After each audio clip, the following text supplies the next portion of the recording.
Can we just, I like to do this in all the interviews, just play a little name association, and you can just, we've talked about some of these gentlemen already, but maybe you could just give a memory or a thought or just a real quick idea of what comes to mind when I mention these names. Let's start with your co-worker in the orchestra, Mr. Phil Smith. Right. And I'm glad you're doing this, because part of the fun part of the music business is just the collegial history that people have, you know, and the players that you come across and play with over the years. So I first heard about Phil Smith when I was at Curtis, when he won the New York Philharmonic job. Mm-hmm. He came and he says, "Oh, there's some kid from the Chicago Symphony that won the job." I said, "Who's that?" Phil Smith. And all the trumpet players saying, "Yeah, man, he's a great player," you know. So so anyway, to sit next to him, and not only is Phil just a terrific trumpet player, the way he plays, it's always beautiful way of his approach. Mm-hmm. You know, it's, if he plays something difficult or soft or loud, it always comes out, just the beauty, you know, is amazing. And so that to me is something I want to follow, you know, and try to fit in with that. But in addition to that, he's kind of like the den mother of our brass section, and he, you know, if there's a problem or something, you know, Phil knows how to handle it very well, and you know, we've hung out on tour, and if I have a question, if sometimes a personal question too, I'll ask him and we'll talk about it, or whatever. But he's just a great colleague, all-around colleague, and I couldn't ask for anybody better to sit next to. Great. You're the first conductor when you arrived in New York Philharmonic, Zubin Mehta. Yes, Zubin, very exciting conductor, one of the most exciting conductors I work with, and his approach and to music making. You know, I miss his, you know, when we did Mahler 5 or Zarathustra. These are some memorable performances, and Bruckner 8. And I think when I saw him last time, he just said Bruckner 8. and I know the performance he's talking about. It was in Teatro Colón in Sao Paulo. Sorry, yeah, Sao Paulo. And no, not Sao Paulo. Sorry. Well, anyway, one of those countries. Buenos Aires. Buenos Aires. Buenos Yeah, Aires. okay. Excuse me. Yeah. and that was just. I remember he just let us do our thing, and it was. I remember Jerome Ashby, another great colleague of ours, who's no longer here, but he was in the audience. He said that was the most exciting Bruckner 8th I've ever heard. Wow. You know, and so, and the hall just accepted the brass very well. It was like the perfect hall for the way we were playing back then, you know, and we had a lot of you know, a lot of testosterone flying around in that brass section at that time. Sure. And it was some very exciting times with Zubin. Yeah. You know. A more recent conductor, Loren Mazel. Well, I got the opportunity to. First of all, he's brilliant. He's a genius, and probably the most efficient conductor with the stick. You know, he can subdivide subdivisions within subdivisions, and can make it so clear it's mind-boggling to watch. So he puts on quite a show with the stick, and I must say, it wasn't. You didn't really have to think about where to play. You know, you just watch and play. Boom. It's similar to Boulez, you know. But anyway, I got the opportunity to be a soloist with Loren one time. We did Melinda Wagner's concerto, and so at any rate, watching him, I mean, that's a very complex piece. And I remember it says, "Well, come to my office and we'll go over it." And Melinda was there, and so he sat down. The score was there. I don't think he's ever seen the piece, or just a few times maybe. We played it on the piano. Wow. Yeah. And Melinda, and so he said, Melinda, are you sure you want an A sharp against a G sharp here? Melinda was, Well, yeah. Yeah, I do. Yeah, and you know, he could pick out he could pick out just the smallest little. I think I do. Yeah. Yeah. So anyway, he's, you know, I'm very lucky to work with him. Great. Another colleague, principal horn in the Philharmonic, Phil Myers. Phil is the Mr. Gung Ho of the horn. You know, there's meaning that you're not going to hear any horn player who goes for it like that anywhere in the world. You know, and so I've learned a lot from Phil, and we've talked about some concepts that he has that I you know, that have helped me a lot, and we've gotten to play in a brass quintet together, and that's been a lot of fun, and you know, it's a great to hear him play. He's playing better than ever. He's played this Mozart horn concerto and just plays it beautifully. So he's a living example of you know, brass playing can get better over time, and I think he continues to get better, even though he would probably disagree, but he has a distorted view of himself, I think. And the last one, our late, very sad passing, but his legacy lives on, and his memory inspires all of us, but our late great friend Steve Witzer. Well, the first time I heard Steve, you know, Steve's from the Bay Area. My father was a Bach dealer. Okay, so if anybody wanted a Bach horn, they would come to our house, 15 Anchorage Court in San Rafael, and there were tons of, if you went in the garage, there were tons of trombones, tons of trumpets up there. So you had a parade of players coming through all the time. And most of them were trumpet players, of course, but I was practicing one day. I remember the day, and it was probably about 5 o'clock in the evening, around this time of year. So it was getting dark. And so I was practicing, and I heard some guy playing the trombone. I said, wow, this is good playing. I expected it to be a guy of like 40 years old or something. And I peeked around the corner, and it was Steve Witzer. And I'll never forget it, and just how talented that guy was. And then, so we got together with Don Robinson, and we were friendly, and we played some trios, and Chris Brayman also, who I saw recently. You know, we remembered all that together, and then we studied with the same teachers, and we ended up going to different schools, and you know, maybe that was a good thing. The two of us at the same school, I don't know. He would probably laugh. If Steve were here, he would laugh. Yeah, I'm sure. Undoubtedly. I'm sure. But because he was very competitive, and so was I, and you know, this came to a head one time when we were in the Colorado Philharmonic together, and back then, and I disagree with what they did, is they only had one guy playing first, and then for the whole summer. Now they mix it up, which I think is better. But you know, so at the time, I was awarded the first chair, and he was the second chair, and it was very good for both of us to go through that experience. I learned a lot about what to do and what not to do as a first player, you know, and he learned some things as well. And later in life, when we met recently, not too long ago before he passed, we laughed about all that stuff. You know, we could sit back and say, okay, you know. So we had a good understanding, and I was so happy for him when he won the LA job, because that, you know, that's what he wanted. That was his dream, to be a first trombone player, principal player, which he was. He wasn't a second player.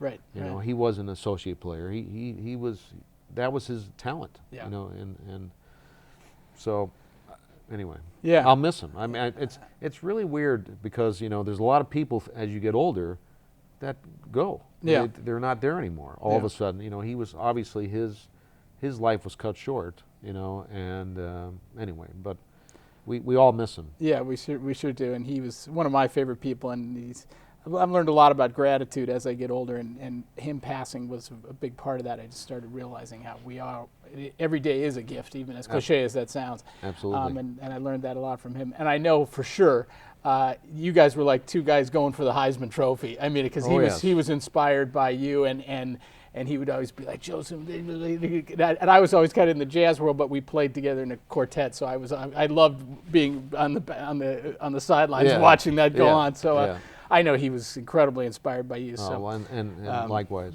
yeah. The Alessi Institute. It's become quite seminar. I'm sorry. Although I'd like to call it that someday. Okay, so it's become quite the training ground for great orchestral trombone playing, and I know a very good friend of mine and yours, great studio trombone player in Los Angeles named Alex Isles, came out and did the seminar a few years back, and he told me it just changed his playing. It was a remarkable thing to be involved in. Maybe you could talk a little bit about the seminar, where it's going, where it came from. It came from, and I was always going away to teach all the time, and my wife said, you know, there's too much of this going on. Maybe you could stay home.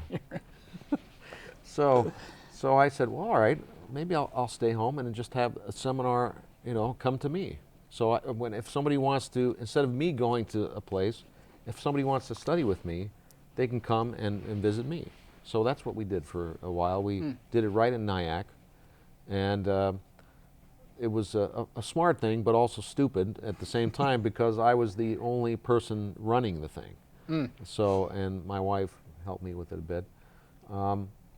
So we had quite a few players. That was when the class was very large, and only one teacher, just me, and I was the administrator. So I would go out and pick people up at the airport, and I was doing everything. And so, but we had some great players come through. Alex came through, and Alex is such a versatile player. I mean,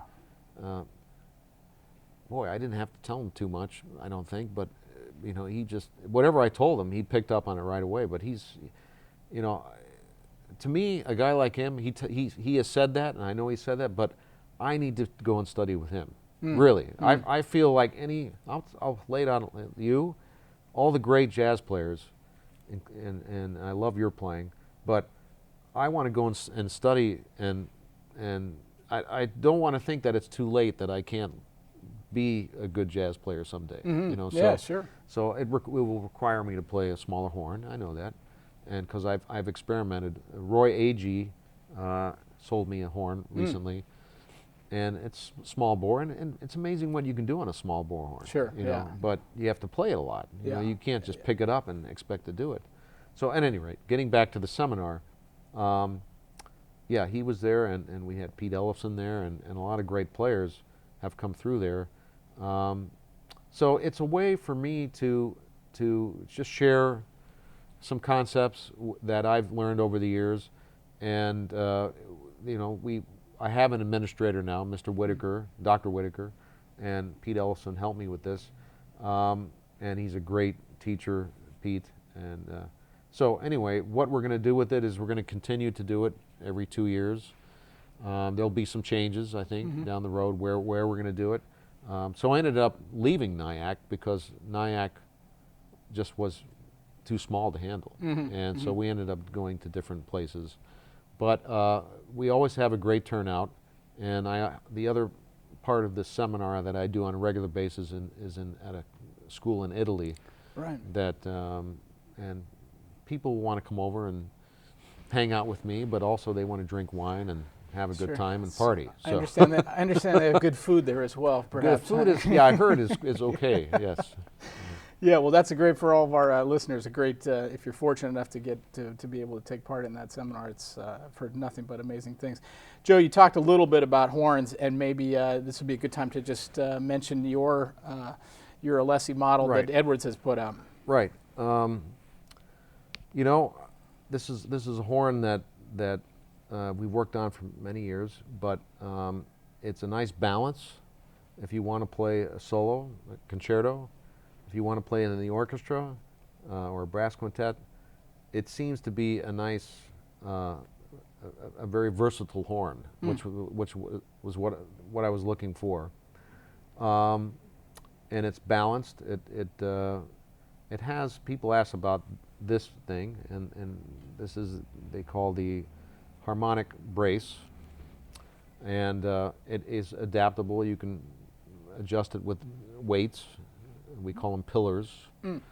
And there's different kinds of weights you can put in there. I don't use it, the horn, that way, but it does change the instrument. And and there are pro players who use these pillars and swear by them. So anyway, there are some players that are out there that are very fine players that are in major orchestras that are playing it, and we're continuing to make, improvements and adjustments over the years, and we will, because my name's on it, I insist on a certain quality that they produce, and I think the horns are very consistent.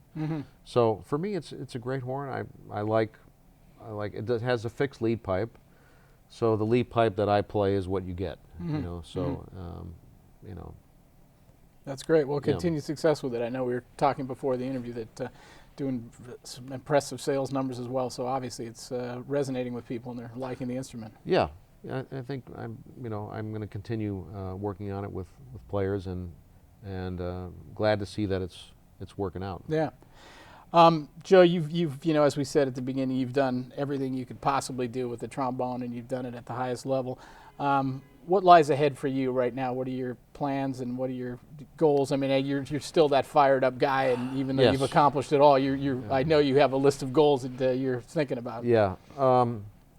Well, I have a couple good recording projects that I'm working on. A couple of them are classical in nature, and then there's a Latin CD that I'm working on, and I'm anxious to get that out, and that's almost done. So cool. But this gentleman Nicola Ferro, he writes the charts, and he does a great job. And so anyway, that's happening. I probably will go into an educational book at some point, and I'm working on that. Probably in the form of an iBook, maybe, or not, and plus a hard copy. Right. So that's going to be a big project. Yeah. Anytime you do a book, you have to have the time to focus. Yeah. So, but that's a goal of mine, and also to get some other pieces written. I'm to commission some other works. There's a couple people that are writing me pieces right now.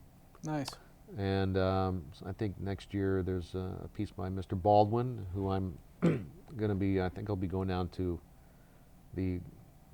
one of the orchestras down in Florida to do that. So hopefully it'll be in February, where I can go down there. So yeah, I always will be a teacher, and I'm sure I'll keep playing for a long time. But my passion is teaching, I think, and eventually it'll be turned towards that, I think, and the emphasis will be that. And my father finished his career as a teacher, and I'd probably do the same. And I mean, he was a player too, but his main thing was teaching. Yeah.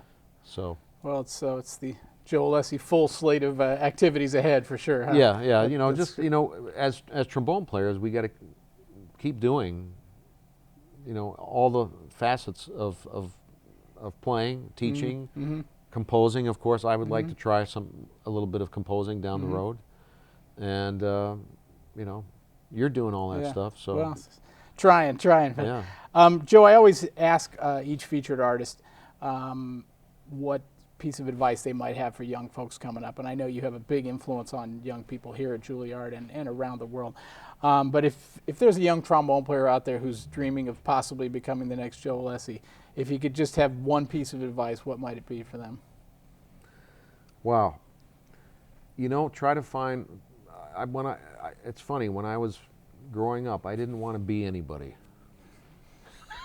So, meaning that... Well, it didn't work out that way, did it? Meaning that I didn't want to be the next so-and-so or the next this. I just simply worked hard. I simply worked hard. I had no idea. I mean, when I got my first job in the Philadelphia Orchestra, I can't believe that this has happened. I simply worked hard, and I think, have a goal of being the best that you can be, and find your own voice on the horn. I think is very important. Yes, have people that influence you and you look up to, but for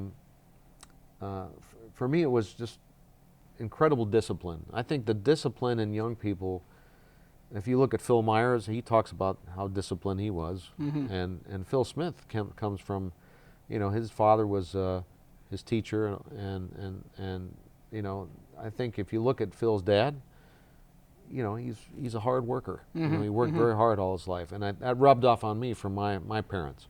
Sure. So I think it's just listen to a lot of music. I think part of the problem is with younger students is they don't listen enough. So they don't know what has taken place in history in brass playing.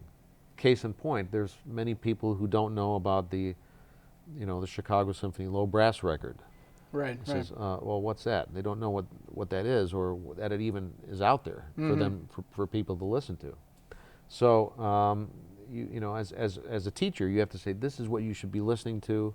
Go out and buy all this stuff and start soaking it in. That's kind of the way I learned is listening to recordings all the time. If you have any interest in being in an orchestra, you have to know all the repertoire, and you have to be passionate about it.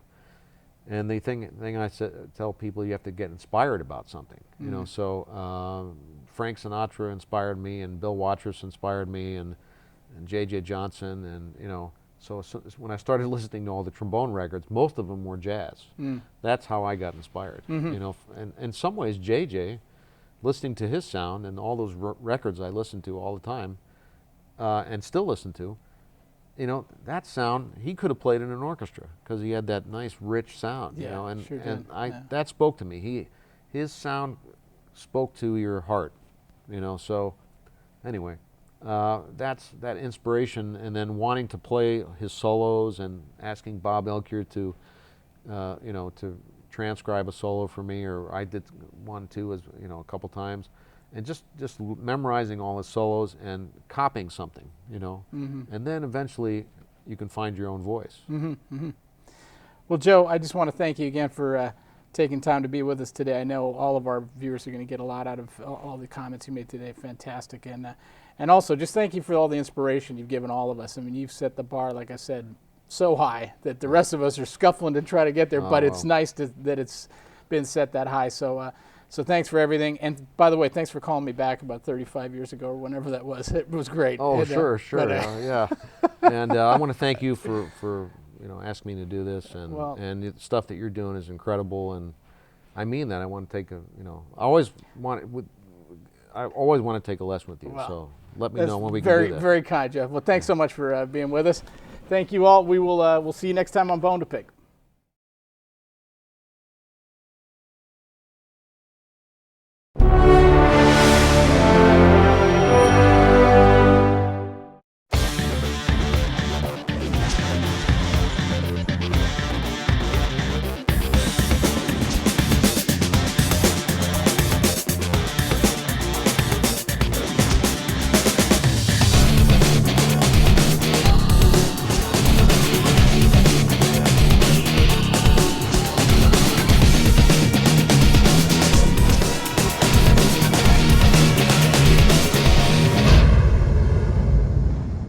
Hey everybody, this is Michael Davis here at hip-bonemusic headquarters in Nanuet, New York. I hope everybody's school year is off to a terrific start. I wanted to talk to you today about my new books, Bone Kill and Trumpet Kill. Very excited to see the response we're getting from the books. People are really enjoying playing the music, which is always the number one thing for a composer or a publisher is you got to have people wanting to play the music. So we're really excited about that. We feel like it's a really great product. This morning I was thinking about one of the things that I'm really happy with is how just the graphics and the design of the cover came out. I have a wonderful graphic designer in Woodstock, New York named Ann DeMarinis. She's done all of the work at Hip Bone Music. And I really felt like she outdid herself on this cover. Just a vibrant red with this really cool bone kill graphic. and really pleased with that. So just wanted to mention that. From a playing standpoint, I wanted to just share my thoughts with you about it. I've been practicing out of it for about the last 3 weeks, pretty much every day. And one of the cool things about the book is it breaks down into kind of two ways. One is it's 15 etudes, so you can kind of practice those on a daily basis. And the other way is it's 5 3-movement suites for solo trombone or for solo trumpet. So they really were great for recitals or performances. So something to keep in mind. But as I've been playing it, it's really been helping my facility and my flexibility in ways that I hadn't really thought of when I wrote the pieces. So that's kind of a cool thing. I've been also playing it down an octave on bass trombone, which everybody knows my bass trombone playing needs some help. So maybe this is the answer. It can give me some help, but it's really been working well. It's particularly helpful in terms of facility down the low register and interval relationships and things like that. So worth checking it out. I'm actually toying with the idea of putting out a tuba kill book at some point down the road. So anyway, if you haven't checked out the book yet, take a second to go to the Hip-Bone store at hip-bonemusic.com. There's a bone kill page and a trumpet kill page. There's a couple videos for each one, as well as some examples of the music itself. So it really gives you a good feel for the book, and I think you're going to like it. The response has been universally fantastic. So really, if you haven't checked it out, take a second and see if it might be something for you, because I think we're onto a good thing here. So. I'd like to finish up today just by playing a brief excerpt from the first etude in the book called Strap Hangers. That's from the Commute Suite. And I'm just going to play a little piece of it. It's kind of one of my favorite etudes, so I like to play that one quite a bit. So we're going to wrap up with that. Thanks for checking this out today. Continued success at school for everybody, and we'll look forward to checking in with you down the road. Be well.